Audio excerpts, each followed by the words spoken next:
Chapter 17. So frightened was Laman by his father's talk of slave-taking and white cannibals that he awakened Kunta several times that night with his bad dreams. And the next day, when Kunta returned from goat herding, he decided to turn his little brother's mind, and his own mind, from such thoughts by telling him about their distinguished uncles.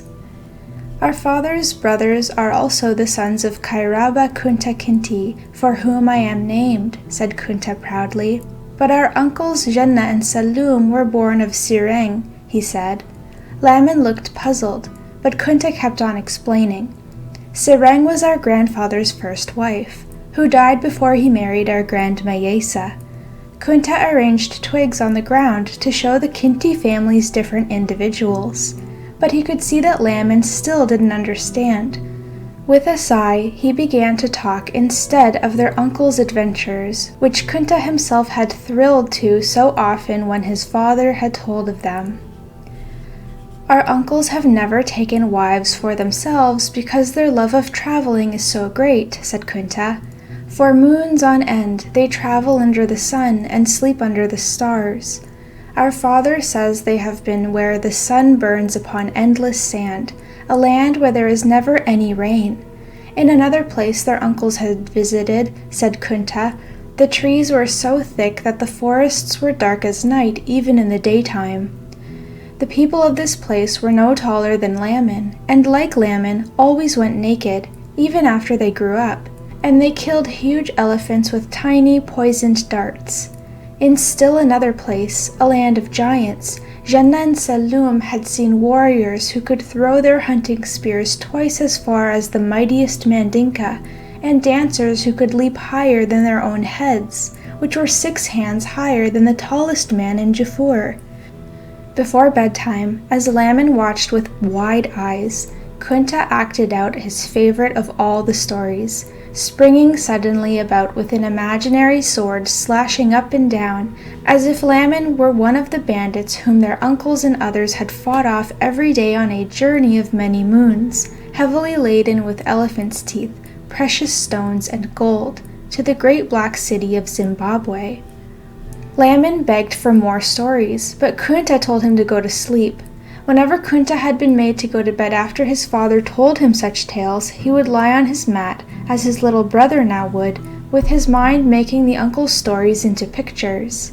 And sometimes Kunta would even dream that he was traveling with his uncles to all the strange places, that he was talking with the people who looked and acted and lived so differently from the Mandinkas. He had only to hear the names of his uncles and his heart would quicken. A few days later, it happened that their names reached Jafur in a manner so exciting that Kunta could hardly contain himself. It was a hot, quiet afternoon, and just about everyone in the village was sitting outside his hut's doorway or in the shade of the baobab, when suddenly there came a sharp burst of drum talk from the next village. Like the grown-ups, Kunta and Laman cocked their heads intently to read what the drum was saying.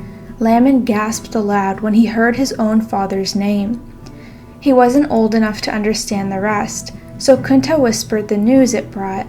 5 days of walking in the way the sun rose, Jenna and Saloom Kinti were building a new village, and their brother Omoro was expected for the ceremonial blessing of the village on the second next new moon. The drum talk stopped. Laman was full of questions. Those are our uncles? Where is that place? Will our fa go there? Kunta didn't reply. Indeed, as Kunta dashed off across the village toward the hut of the Jaliba, he barely heard his brother. Other people were already gathering there, and then came Omoro, with the big-bellied Binta behind him. Everyone watched as Omoro and the Jaliba spoke briefly, and Omoro gave him a gift. The talking drum lay near a small fire, where its goatskin head was heating to extreme tautness. Soon the crowd looked on as the Jaliba's hands pounded out Omoro's reply that, Allah willing, he would be in his brother's new village before the second next new moon. Omoro went nowhere during the next days without other villagers pressing upon him their congratulations and their blessings for the new village, which history would record as founded by the Kinti clan. It wasn't many days before Amora was to depart, when an idea that was almost too big to think about seized upon Kunta. Was it remotely possible that his papa might let him share the journey? Kunta could think of nothing else. Noticing his unusual quietness, Kunta's fellow goatherds, even Sitafa, left him alone, and toward his adoring little brother he became so short-tempered that even Lamin drew away, hurt and puzzled. Kunta knew how he was acting and felt badly, but he couldn't help himself. He knew that now and then some lucky boy was allowed to share a journey with his father, uncle, or grown-up brother, but he knew also that such boys had never been so young as his 8 reigns, except for some fatherless boys, who got special privileges under the forefathers' laws. Such a boy could start following closely behind any man, and the man would never object to sharing whatever he had, even if he was on a journey lasting for moons, so long as the boy followed him at exactly 2 paces, did everything he was told, never complained, and never spoke unless spoken to. Kunta knew not to let anyone, especially his mother, even suspect what he dreamed of. He felt certain that not only would Binta disapprove, but she would also probably forbid his ever mentioning it again, and that would mean Amora would never know how desperately Kunta hoped he could go. So Kunta knew that his only hope lay in asking Fa himself, if he could ever catch him alone. There were soon but 3 days before Amora was to leave, and the watchful, almost despairing Kunta was herding his goats after breakfast when he saw his father leaving Binta's hut. Instantly he began maneuvering his goats into milling back and forth, going nowhere until Amora had gone in a direction and to a distance that Binta surely wouldn't see. Then, leaving his goats alone, because he had to take the chance, Kunta ran like a hare and came to a breathless stop and looked up pleadingly at his father's startled face. Gulping, Kunta couldn't remember a single thing he had meant to say. Amora looked down at his son for a long moment, and then he spoke. "I have just told your mother," he said, and walked on. It took Kunta a few seconds to realize what his father meant. "Ai!" Kunta shouted, not even aware that he had shouted. Dropping onto his belly, he sprang frog-like into the air, and bolting back to his goats, sent them racing toward the bush. When he collected himself enough to tell his fellow goatherds what had happened, they were so jealous that they went off by themselves. But by midday they could no longer resist the chance to share with him the excitement of such wonderful luck. By that time he had fallen silent with the realization that ever since the drum talk message had come, his father had been thinking about his son. Late that afternoon, when Kunta raced happily home and into his mother's hut, Binta grabbed him without a word and began to cuff him so hard that Kunta fled, not daring to ask what he had done, and her manner changed suddenly toward Amora in a way that shocked Kunta almost as much. Even Lamin knew that a woman was absolutely never allowed to disrespect a man, but with Amora standing there he could plainly hear her. Binta loudly muttered her disapproval of his and Kunta's traveling in the bush when the drums of different villages were reporting regularly of new people missing. Fixing the breakfast couscous, she pounded the pestle into the mortar so furiously that the sound was like drums. As Kunta was hurrying out of the hut the next day, to avoid another whacking, Binta commanded Lamin to stay behind and began to kiss and pat and hug him as she hadn't done since he was a baby. Lamin's eyes told Kunta his embarrassment, but there was nothing either of them could do about it. When Kunta was outside the hut away from his mother, practically every adult who saw him offered congratulations upon his being Jafor's youngest boy ever, given the honor of sharing an elder's long journey. Modestly, Kunta said, "Thank you," reflecting his proper home training, but once out in the bush beyond the sight of grown-ups, he pranced under an extra-large head bundle he had brought along to show his mates how well he balanced it, and would balance it the next morning when he strutted past the traveler's tree behind his father. It fell to the ground 3 times before he took as many steps. On his way homeward, with many things he wanted to do around the village before leaving, Kunta felt a strange pull to visit old Nyoboto before doing anything else. After delivering his goats, he escaped from Binta's hut as quickly as he could and went to squat before Nyoboto's. Shortly she appeared in her doorway. "I have expected you," she said, inviting him inside. As usual, whenever Kunta visited her alone, the two of them just sat quietly for a while. He had always liked and looked forward to that feeling. Although he was very young and she was very old, they still felt very close to each other, just sitting there in the dim hut, each of them thinking private thoughts. "I have something for you," said Nyoboto finally. Moving to the dark pouch of cured bullock's hide that hung from the wall by her head, she withdrew a dark safi charm of the kind that encircled one's upper arm. "Your grandfather blessed this charm when your father went to manhood training," said Nyoboto. "It was blessed for the manhood training of Amoro's first son, yourself. Your grandma Yaisa left it with me for when your manhood training would start. And that is really this journey with your fa." Kunta looked with love at the dear old grandmother, but he couldn't think of a right way to say how the Safi charm would make him feel that she was with him no matter how far away he went. The next morning, returning from prayers at the mosque, Amoro stood waiting impatiently as Binta took her time completing the adjustment of Kunta's head load. When Kunta had laid awake too filled with excitement to sleep through the night, he had heard her sobbing. Then suddenly she was hugging Kunta so hard that he could feel her body trembling, and he knew, more than ever before in his life, how much his mother really loved him. With his friend Sitafa, Kunta had carefully reviewed and practiced what he and his father now did. First Amaro and then Kunta made 2 steps out into the dust beyond the doorway of his hut. Then, stopping and turning and bending down, they scraped up the dust of their first footprints and put it into their hunters' bags, thus ensuring that their footprints would return to that place.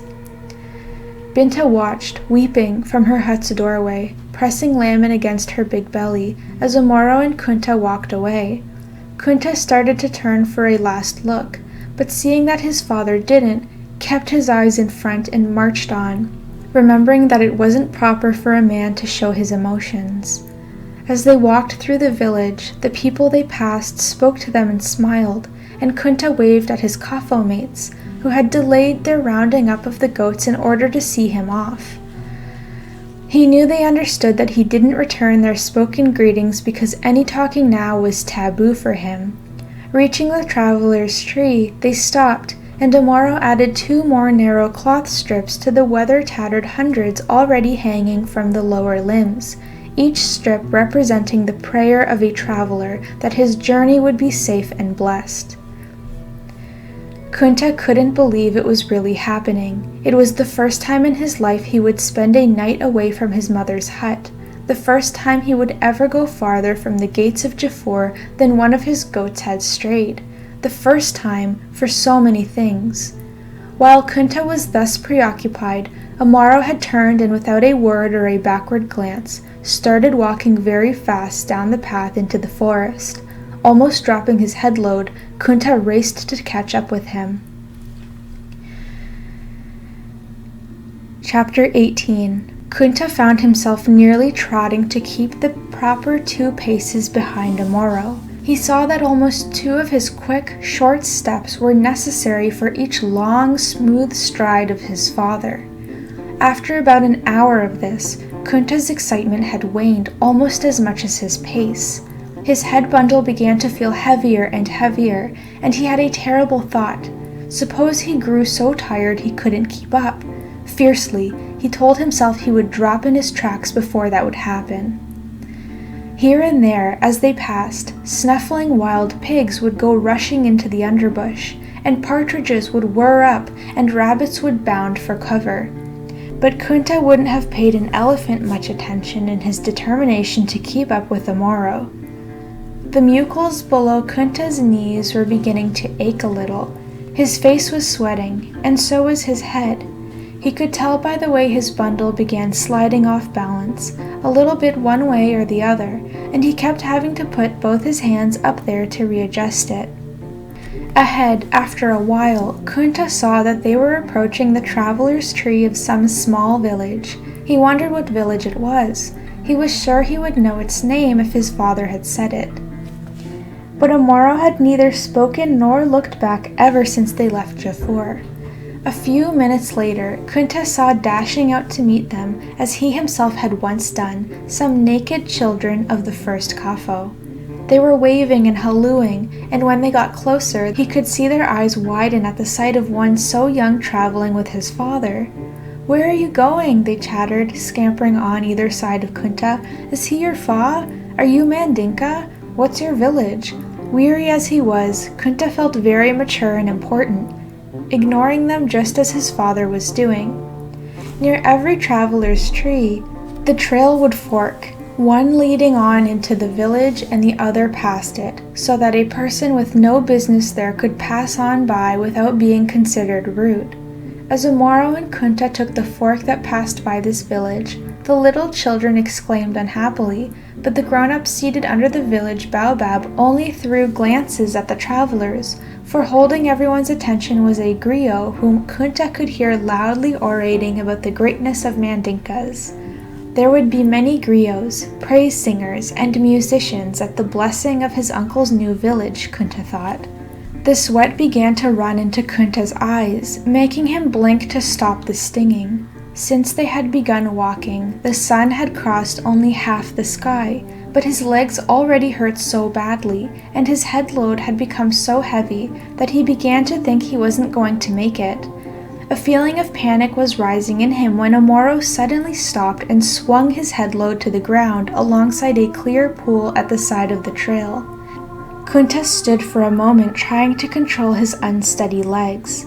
He clutched his head bundle to take it down, but it slipped from his fingers and fell with a bump. Mortified, he knew his father had heard, but Amaro was on his knees drinking from the spring without a sign that his son was even there. Kunta hadn't realized how thirsty he was. Hobbling over to the water's edge, he kneeled down to drink, but his legs refused the position. After trying again in vain, he finally lay down on his stomach, braced himself on his elbows, and managed to lower his mouth to the water. Just a little. It was the first time his father had spoken since they left Jaffur, and it shocked Kunta. Swallow a little, wait, then a little more. For some reason he felt angry toward his father. Yes, Fa, he intended to say, but no sound came. He sipped some cool water and swallowed it. Making himself wait, he wanted to collapse. After sipping a little more, he sat up and rested beside the pool. The thought passed through his mind that manhood training must be something like this, and then, sitting upright, he drifted off to sleep. When he awakened with a start, how long had it been? Amaro was nowhere to be seen. Jumping up, Kunta saw the big headload under a nearby tree, so his father wouldn't be far away. As he began to look around, he realized how sore he was. He shook himself and stretched. The muscles hurt, but he felt much better than he had. Kneeling for a few more gulps of water from the spring, Kunta noticed his reflection in the still surface of the pool. Narrow black face with wide eyes and mouth. Kunta smiled at himself, then grinned with all his teeth showing. He couldn't help laughing, and as he looked up, there was Amaro standing at his side. Kunta sprang up, embarrassed, but his father's attention seemed to be on other things. In the shade of some trees, neither of them speaking a word, as the monkeys chattered and the parrots screeched above their heads, they ate some of the bread from their headloads, along with 4 plump wood pigeons Amaro had shot with his bow and roasted while Kunta slept. As they ate, Kunta told himself that the first time there was any chance, he was going to show his father how well he too could kill and cook food, the way he and his Kafo mates did out in the bush. When they finished eating, the sun was 3/4 across the sky, so it wasn't as hot when the headloads were readied and readjusted on their heads, and they set out on the trail once again. "Bob brings his canoes 1 day of walking from here," said Amaro when they had gone a good distance. "Now is daytime when we can see, but we must avoid high bush and grass, which can hide surprises. Amoro's fingers touched his knife sheath and his bow and arrows. Tonight we must sleep in the village. With his father, he need not fear, of course, but Kunta felt a flash of fright after a lifetime of hearing people and drums tell of disappearances and stealings. As they walked on, a little faster now, Kunta noticed hyena dung on the trail, its color lily white because hyenas with their strong jaws cracked and ate so many bones. And beside the path, their approach caused a herd of antelope to stop eating and stand like statues, watching until the humans had passed by. "Elephants," said Amaro a little later, and Kunta saw the surrounding trampled bush, the young saplings stripped to bare bark and limbs, and some half-uprooted trees the elephants had leaned on to push the topmost tender leaves downward where they could reach them with their trunks. Since elephants never grazed near villages and people, Kunta had seen only a few of them in his life, and then only from a great distance. They had been among the thousands of forest animals that ran together, sounding like thunder, ahead of frightening black smoke clouds when a great fire had swept across the brushland once when Kunta was very young, but Allah's rain had put it out before it harmed Jafur or any other nearby villages. As they trudged along the seemingly endless trail, it occurred to Kunta that just as people's walking feet made trails, so did spiders spin the long, thin threads they traveled on. Kunta wondered if Allah willed matters for the insects and the animals as he did for people. It surprised him to realize he never had thought about that before. He wished he could ask Amaro about it right now. He was even more surprised that Lamin hadn't asked him about it, for Lamin had asked him about even smaller matters than insects. Well, he would have much to tell his little brother when he returned to Jafur, enough to fill days out in the bush with his fellow goat herds for moons to come. It seemed to Kunta that he and Amaro were entering a different kind of country than the one where they lived. The sinking sun shone down on heavier grasses than he had ever seen before, and among the familiar trees were large growths of palm and cactus. Apart from the biting flies, the only flying things he saw were not pretty parrots and birds such as those that squawked and sang around Jafur, but circling hawks in search of prey, and vultures hunting for food already dead. The orange ball of the sun was nearing the earth when Amaro and Kunta sighted a thick trail of smoke from a village up ahead. As they reached the traveler's tree, even Kunta could tell that something wasn't right. Very few prayer strips hung from the limbs, showing that few of those who lived here ever left their village, and that most travelers from other villages had taken the trail that passed it by. Alas, no children came running out to meet them. As they passed by the village baobab, Kunta saw that it was partly burned. Over half of the mud huts he could see were empty, trash was in the yards, rabbits were hopping about, and birds were bathing in the dust. The people of the village, most of them leaning or lying about in the doorways of their huts, were almost all old or sick, and a few crying babies seemed to be the only children. Kunta saw not a person of his age, or even as young as Amaro. Several wrinkled old men weakly received the travelers. The eldest among them, wrapping his walking stick, ordered a toothless old woman to bring the travelers water and couscous. Maybe she's a slave, thought Kunta. Then the old men began interrupting each other in their haste to explain what had happened to the village. Slave takers one night had stolen or killed all of their younger people, from your reigns to his. One old man pointed at Amaro, then at Kunta. We old they spared, we ran away into the forest. The abandoned village had begun going to pieces before they could bring themselves to return. They had no crops yet, and not much food or strength. We will die out without our young people, said one of the old men. Amaro had listened closely as they talked, and his words were slow as he spoke. My brother's village, which is 4 days' distance, will welcome you, grandfathers. But all of them began shaking their heads as the oldest said, This is our village. No other well has such sweet water, no other tree's shade is as pleasant, no other kitchen smell of the cooking of our women. The old men apologized that they had no hospitality hut to offer. Amaro assured them that he and his son enjoyed sleeping under the stars, and that night, after a simple meal of bread from their headloads, which they shared with the villagers, Kunta lay on his pallet of green, springy boughs and thought about all he had heard. Suppose it had been Jafur, with everybody he knew dead or taken away, Amaro, Binta, Lamin, and himself too, and the baobab burned, and the yards filled with trash. Kunta made himself think about something else.